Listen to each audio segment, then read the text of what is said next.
सभी को नमस्कार। मैं राजकुमार विश्वकर्मा। इस चुनावी चर्चा में जो है तो आज से हमने एक नया अभियान शुरू किया हुआ है, जिसमें खास तौर पर युवाओं से जो है तो उनकी बात जानने का प्रयास करते हैं। प्रशांत क्षेत्र में जो है तो आपको क्या लगता है कि क्या होना चाहिए था, क्या नहीं होना चाहिए, खास तौर पर युवाओं के लिए? युवाओं के लिए भाई साहब प्रयास होना चाहिए। विगत 15-20 सालों से तो नगर पालिका में बहुत सारे अध्यक्ष और पार्षद बैठे हैं, अभी तक कुछ नहीं हो पाया। इस बार बहुत से युवा मैदान में हैं। नगरीय निकाय का चुनाव चल रहा है, सबको ज्ञात है। तो क्षेत्र का विकास और युवाओं का रोजगार, ये दो विषय जो है ये बहुत गहनी विषय है। इस पर विचार होना चाहिए। विचार ही कर ले, हो सकता है आगे जाके कुछ भला हो जाए। तो कम से कम विचार तो करें। पहले विचार ही नहीं किया जा रहा है तो कहाँ से कुछ होगा? कैसा विचार आप चाह रहे हैं? विचार ये चाह रहे हैं कि इस बार जो नगरीय निकाय का चुनाव है उसमें जनता द्वारा चुनाव में इस बार प्रत्याशी जो भी है, किसी भी वार्ड का है, ऐसे व्यक्ति को चुने जो उस वार्ड का व्यक्ति हो और थोड़ा सा ऐसा व्यक्ति हो जिसको वाकई में उस वार्ड के लिए कुछ करना हो। मेरा एक छोटा सा सवाल है यहाँ पर कि सबसे पहले तो मैं जानना चाहूँगा कि प्रत्याशी होना कैसा चाहिए, उसकी योग्यता क्या होनी चाहिए? क्योंकि यहाँ पर देखा जाता है कि लोग चुनाव तो लड़ रहे हैं, लेकिन कई तरह के लोग हैं जिनको ना तो अनुभव होता है, ना कोई योग्यता है, ना कुछ नहीं, फिर भी चुनाव लड़ रहे हैं। तो आपके अनुसार क्या होना चाहिए? सरल भाषा में भैया मैं आपको ये बताना चाहूँगा, एक लाइन बोलूँगा। प्रत्याशी मात्र ऐसा होना चाहिए जिसे ज़मीन का नॉलेज हो, ज़मीनी स्तर में कार्य करने वाला प्रत्याशी होना चाहिए, हवा हवाई में नहीं। सरकार की इतनी योजना है, ज़मीन तक क्यों नहीं पहुँच पाती है? आप जाकर देखिए, मैं वार्ड नंबर 6 का निवासी हूँ, मेरे अंदर पीड़ा है। विगत इतने वर्षों से कुम्हारा मोहल्ला है, राठौर दफाई वो पीछे पड़ती है, बिजली के खंभे नहीं गड़ पाए वहाँ। 2022 चल रहा है, मोदी जी का राज है इस देश में, उनको उनका हक नहीं मिल पा रहा है। कैसे प्रत्याशी यहाँ पर कैसे चुनाव लड़ते हैं? वोट मांगने जा रहे हैं, मैं जाता हूँ उन घरों में, मुझे पीड़ा होती है। बहुत मुश्किल से नल लग पाया आज वहाँ पर, उसके बावजूद वहाँ पानी नहीं चल पा रहा है। लोग बिजली के लिए मर रहे हैं। इतना आगे चला गया है हमारा पूरा देश, विश्व में नाम है। ज़मीन स्तर पर क्यों कार्य नहीं हो रहे हैं? इसका सबसे बड़ा कारण है। क्या कारण क्या है? कारण यही है, वार्ड पार्षद जो होता है भैया, वार्ड पार्षद ही बदलता है। अगर वो सही हुआ तभी कुछ हो पाएगा। विधायक और सांसद का चुनाव नहीं है ये। यहाँ पे फेस वैल्यू होती है, व्यक्तित्व होता है, काम करने वाला धनी व्यक्ति होना चाहिए। उस ज़मीन पर वो काम करके तो दिखाए, लोगों को विश्वास दिलाए। हाँ, आते तो सब हैं।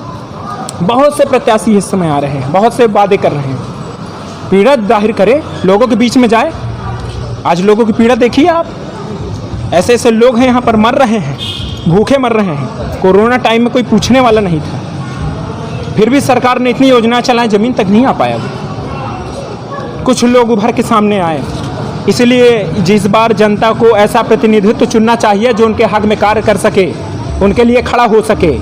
वक्त मतलब उसके अंदर खुद पीड़ा हो, वो खुद भूखा कोरोना में काम किया हो, ऐसे व्यक्ति को चुनना चाहिए।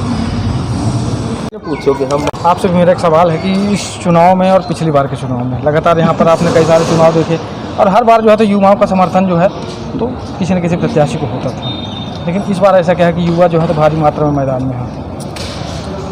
सबसे पहले राजकुमार विश्वकर्मा जी, आपको धन्यवाद। आपने हम युवाओं के बारे में बहुत कुछ सोचा। मेरा एक ही इस प्रशांत नगर पालिका का जो भी अध्यक्ष बने, मेरा एक ही मुद्दा रहता है हमेशा, तो युवाओं के बेरोजगारी को लेकर। यदि आज युवा बेरोजगार है तो हमारे क्षेत्रीय नेताओं के कारण बेरोजगार है।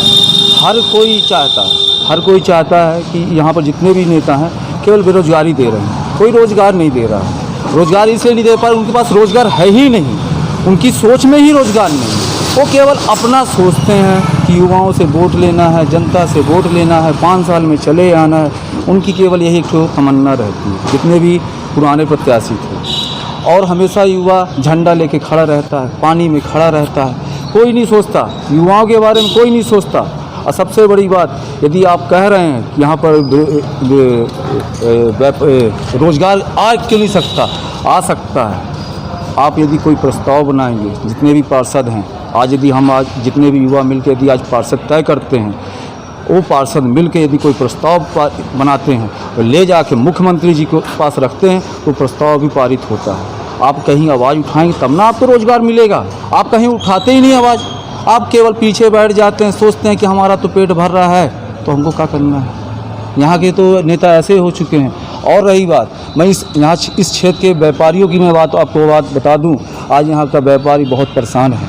आप जाके व्यापारियों से पूछिए, दिन भर में, आज से 5 साल पहले जो व्यापारी दिन भर उनके पास ग्राहक हुआ करते थे, आज गिने चुने व्यापारी ग्राहक आते हैं। क्यों? क्योंकि आज यहाँ की जनता भी पलायन कर रही है, रोज़गार नहीं है। हमने हर जगह बात रखी, हर जगह मुद्दा उठाया, किन्हीं मुद्दों को हमारे ध्यान नहीं दिया गया। इसलिए 18 वार्ड में जितने भी आज निर्दलीय प्रत्याशी हैं, मैं सभी भाइयों से ही कहता हूं कि आप सबको मिलकर अपनी विजय करें और इस क्षेत्र में नया अध्यक्ष बैठाकर जो इस क्षेत्र का विकास कर सके। मेरी यही बात रहती है और हमेशा मेरा यही कहना है कि जो भी पार्षद बने अपने नगर का, अपने वार्ड का विकास करे, वहाँ के युवाओं को लेकर विकास करे और अपने क्षेत्र के व्यापारियों का विकास करे। आज व्यापारी हो गया, महिलाएं हो गई, आप वो क्या बोल नहीं सकते। आपके पास से 100 सहायता समूह है, 100 सहायता समूह में महिलाओं को रोज़गार दीजिए। आप घर में पापड़ बना सकते हैं, हर चीज़ बना सकते हैं। ये जब यहाँ के नेताओं को जब जानकारी हो तब ना करें। यहाँ के नेता केवल ये जानते हैं कि नाली बनाना है, नर्दा बनाना है, ये कर रहे हैं केवल, वो भी काम सही से नहीं, और वो भी काम सही से नहीं करते। रोड बनाते हैं, रोड में यदि सीमेंट ज़्यादा मिलाना है तो वहाँ पर रेता ज़्यादा मिला के चले जाते हैं। अगर फूट जाता तो फिर उसी टेंडर को बार बार कर रहे हैं। अरे नाली और ये सब बना के आप क्या साबित करना चाहते हैं?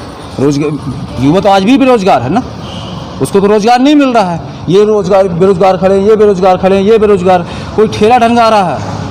केवल युवाओं को तब याद करते जब 5 साल आता है, बस ये वोट लेना है। नहीं तो वो तो 5 दिन का रोजगार और 5 साल बेकार, बस वही उनके पास वो रोज़गार दिए हैं। इस समय एक और आपको बहुत बड़ी मुद्दे बता दूं, सबसे बड़ा इस समय क्या है, युवा भी क्या करे, परेशान है। उनको तो रोज़गार भी नहीं, वो सोचते 5 दिन का रोज़गार दे रहे हैं, ये उसके बाद तो हमको बेरोज़गार कर ही रहे हैं। युवा भी परेशान होगा, कुछ युवाओं के साथ ये भी हो रहा है। तो हम सभी युवा जग जाएं, हमारा व्यापारी जग जाए। यदि इस क्षेत्र का चाहते हैं, आप जाके आज देख लीजिए संजय नगर का क्या हाल है। संजय नगर आज वीरान पड़ा हुआ है और वही कुछ दिन ऐसा आएगा कि ये क्षेत्र भी वीरान हो जाएगा इन नेताओं के कारण। ये नेता केवल अपना पेट भर रहे हैं और कुछ नहीं कर रहे हैं। हम जितने भी पार्षद आज नगर पालिका में 18 तारीख को विजय होते हैं, सभी पार्षद मिलकर यहाँ पर जो भी सरकार बने, जिसकी भी सरकार बने, सबको एकजुट होकर ये सोचे इस क्षेत्र का विकास करना। यही स्थिति आज जमुना की है, यही स्थिति आज भालूमाड़ा की है। केवल इसमें इतना ही कहूँगा। और सभी जितने भी मेरे प्रत्याशी हैं, जो भी प्रत्याशी, सभी अपनी तन मन से जितना भी हो सके अपने को विजय करें और शक्ति लगाएं, अपनी विजय पूर्ण करें। बताइए, आप कुछ कहना चाहेंगे? मैं राजकुमार भैया, आपको बहुत बहुत धन्यवाद। मैं ये कहना चाहूँगा, युवा प्रत्याशी जितने भी 1 से लेकर 18 वार्ड तक हैं, सब ने अपनी अपनी सोच रखी है, पब्लिक के सामने अपनी अपनी बात रखी है। जो पुराने प्रत्याशी थे, जो जीत के आए, उन्होंने कुछ नहीं किया। अध्यक्ष बन कोई और रहा है, काम कोई और कर रहा है और कोई कुछ नहीं कर रहा है। नए युवा जो प्रत्याशी आए हैं, सब अपने अपने युवाओं के साथ घूम रहे हैं, बात रख रहे हैं और एक नए जोश के साथ काम करने की उनकी अपनी बात में है। और जितने जो अध्यक्ष हैं हमारे यहाँ के, जो थे, जो रह चुके हैं, ये सब कोई नहीं सोच रहे, बस सोच रहे हैं कि हम क्या काम करें, कहाँ से हमको कमीशन मिले, यही सब बातें हैं उनकी और कुछ नहीं है। युवाओं में ये नहीं है, युवाओं में अपने लोगों को बढ़ाने के लिए है। युवा बढ़ रहे हैं आगे, लेकिन इन लोग दबाने की कोशिश कर रहे हैं, दबाया जा रहा है इनको कि तुम बैठ जाओ, तुम नहीं चुनाव लड़ो। हैं, ये कब तक चुनाव लड़ेंगे, कब तक चुनाव लड़ेंगे? युवा कब तक बैठे रहेंगे शांत, आप ये बताइए मुझे। और क्यों युवा ना बढ़ें? जानते हैं ये बढ़ेंगे तो हमारी कोई पूछेगा नहीं, कोई हमको बताएगा नहीं कुछ। युवा क्योंकि सब घर में घुस रहे हैं ना, इस समय हर घर में युवा हैं, बेरोजगार हैं, सब अपनी बात घर में भी जानते हैं सब कोई। ये नेता बस अपना देख रहे हैं और किसी का नहीं। कहना चाहेंगे? नमस्कार भाइयों, मैं कोई नेता नहीं हूँ, मैं सिर्फ अपने युवा साथियों का सहयोग करना चाहता हूँ जो हमारे हम उम्र हैं। पहले एक ज़माने में ऐसा था कि हम सब यहीं रहते थे। आज के डेट पे कोई कहीं है, कोई कहीं है, सिर्फ बेरोज़गारी के चक्कर में कोई अपना घर का पालन पोषण नहीं कर पा रहा तो बाहर जा रहा है। वो क्यों जा रहा है? सिर्फ रोज़गार के लिए जा रहा है। यदि रोज़गार यही हमको मिल जाएगा तो क्यों वापस अपने से बाहर जाएगा, कोई क्यों दूर जाएगा? सिर्फ हम इतना चाहते हैं हमारे यहाँ रोज़गार होना चाहिए और सफाई का विशेष ध्यान देना चाहिए। बस आप लोगों का सहयोग है बाकी भैया आप लोगों का भी है ना, धन्यवाद भैया। कहना तो ये चाह रहे थे, चुनाव चल रहा है पसान क्षेत्र में, प्रत्याशी मैदान में है, लेकिन ये जो चुनाव जीतने के लिए हथकंडे अपना रहे हैं ना, ये भूल जाए। आमजन जो है, इस समय की जो जनता है, जो पब्लिक है ना, वो बहुत जागरूक हो गई है। और आप ही लोगों को मैं बहुत बहुत धन्यवाद करना चाहता हूँ, पत्रकार महोदय। सोशल मीडिया के माध्यम से लोग इतना मतलब जागरूक हो गए हैं कि ये जो हथकंडे अपनाए जा रहे हैं, पुराने हथकंडे जो 15% के चुनाव के लिए, मतदान के लिए अपनाए जाते हैं, मैं अब कहना नहीं चाहूँगा। नहीं खुलकर बोलिए, कोई दिक्कत नहीं। बहुत सी चीज़ें हैं भैया, जैसे क्या बोलूँ मैं आपको, जो पैसा बांट रहे जो हैं, जो आपको दिख रहा दारू हो, मुर्गा बांट रहे आप हैं। लोगों को जो समझ में आ रहा हो, सब कुछ, सब पूरा जोर लगाए हैं भैया। लोगों को कैसे कन्विंस किया जाए, नहीं हो पाएगा। अच्छा, मैं एक बात जानना चाहता हूँ, आप कह रहे हैं कन्विंस किया जाए, आपको भी पता है कि अगर एक बार कोई मतदाता अगर वो अपने मन में ये विचार बना ले कि मुझे इसी को वोट देना है, तो आपको भी पता है कि किसी का भी खाएगा पिएगा, कुछ भी करेगा, लेकिन वो वोट वहीं देता है। ठीक है, तो मुझे लगता है इस बात से निराश होने की आवश्यकता है नहीं। जी बिल्कुल भाई, क्योंकि देखिए, अगर वोटर प्लस सपोर्टर जिसकी तरफ हो जाए, तो फिर यह क्षेत्र भैया कालरी कर्मचारियों का क्षेत्र है। कालरी कर्मचारियों को कुछ चाहिए होता नहीं है विशेष, पानी और साफ सफाई, ये 2 चीज़ों से। लेकिन इन्हीं क्षेत्रों से नगर पालिका के ऐसे कुछ व्यक्ति जुड़े हुए हैं यहाँ से, जो इस क्षेत्र में बहुत गरीब तबके के लोग हैं, उनको तो बहुत सी समस्याएं हैं। एक राजनीति का नया मुद्दा भी सामने आया, आपने देखा होगा, यहाँ बैनर पोस्टर फाड़ राजनीति। हाँ जी भैया, बिल्कुल सही बात है। ये चुनाव जीतने के हथकंडे जो ये अपना रहे हैं ना, जैसे बैनर पोस्टर खुद ही फड़वाते हैं और वो प्रत्यारोप दूसरे पर लगाते हैं, तो यह सब काम नहीं आएगा।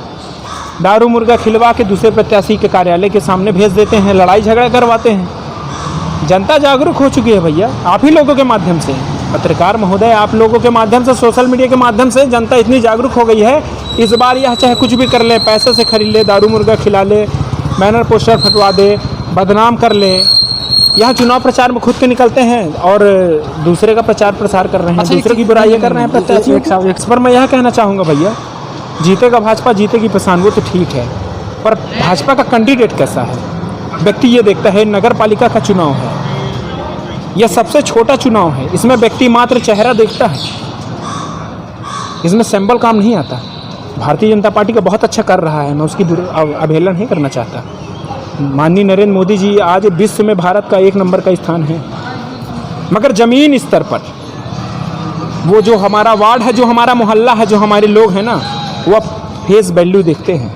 भाजपा का कैंडिडेट अगर ऐसा नहीं है ना, तो बहुत मुश्किल है। पिछले चुनाव में भी ऐसा होता आ रहा है लगातार, आप तो जान रहे हैं, निर्दलीय ही प्रत्याशी आगे उभर के आया है। इस बार भी यही होगा, मैं 100% आपको विश्वास दिलाता हूँ, आपके माध्यम से इसी बार बोल के जा रहा हूँ। इन 18 वार्डों में 1 से लेकर 18 तक में अधिकतर प्रत्याशी निर्दलीय के होंगे। इसका सबसे बड़ा कारण यही है, जो चेहरे हैं भाजपा के वो सही नहीं।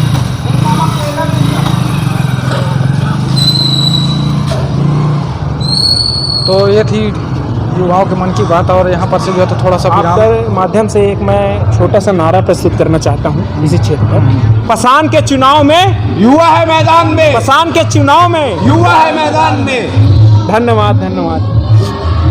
तो अगली कड़ी में हमारी मुलाकात फिर हो, क्योंकि ये जनचर्चा का विषय जो है तो लगभग 7 जुलाई से लेकर के 11 जुलाई, यानी कि 7 जुलाई आज ही है, और लगातार अब हम प्रत्याशियों के पास नहीं, बल्कि हमारा प्रयास होगा कि हम पब्लिक के तक पहुँचें और पब्लिक के उन मुद्दों को, चाहे उनके नल की समस्या हो, चाहे जल की समस्या हो, या फिर बिजली की समस्या हो, या फिर सड़क की समस्या हो, ऐसी हर समस्याओं को जो है तो सामने लाने का प्रयास किया जाएगा। क्योंकि विगत कई वर्षों से देखा जा रहा है कि यहाँ पर चुनाव तो होते हैं, लोग अपनी जेबें भरते हैं, लेकिन क्षेत्र की चिंता तनिक भी किसी को नहीं होती है।